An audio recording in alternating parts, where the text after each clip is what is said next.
Navigation వ్యవస్థలో ఏర్పడిన సాంకేతిక లోప కారణంగా పొరపాటున శ్రీలంక జిల్లాలో ప్రవేశించిన శ్రీలంక జైల్లో మగ్గుతున్న తాము కాకినాడ ఎంపీ ఉదయ్ శ్రీనివాస్ కృషితో క్షేమంగా విడుదలయ్యామని మత్స్యకారులు తెలిపారు. తమ విడుదల కోసం కృషి చేసిన కాకినాడ ఎంపీ ఉదయ్ శ్రీనివాస్ తో మార్గ మధ్యంలో ఫోన్లో మాట్లాడి కృతజ్ఞతలు తెలిపారు. నమస్తే, ఎలా ఉన్నారు? First time in the history ఇలాగా రావటం. మన ఆంధ్రప్రదేశ్ ఫస్ట్ అండి. అంతే.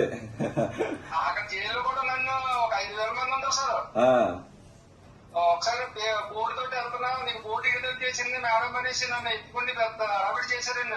బాగా జైల్లో బాగా ఇంటి ఎవరంటే భయం వాళ్ళకి. ఎవరికైనా మన కేంద్రంలో నరేంద్ర మోడీ గారు ఉన్నారు, రాష్ట్రంలో పవన్ కళ్యాణ్ గారు, చంద్రబాబు గారు ఉన్నారు. వాళ్ళ ఆధ్వర్యంలోని మనం పనిచేసాం, సాధించుకున్నాం. ఓకేనా? చాలా చాలా మా ఏదో శ్రీలంక మన కాకినాడ తీసుకొచ్చినట్టు ఉంది. డెఫినెట్లీ. సింగం అక్కడ సింగం. అంతే. రండి వచ్చాక మనం అందరం కలిసి లంచ్ డిన్నర్ చేద్దాం. రండి. ఓకే.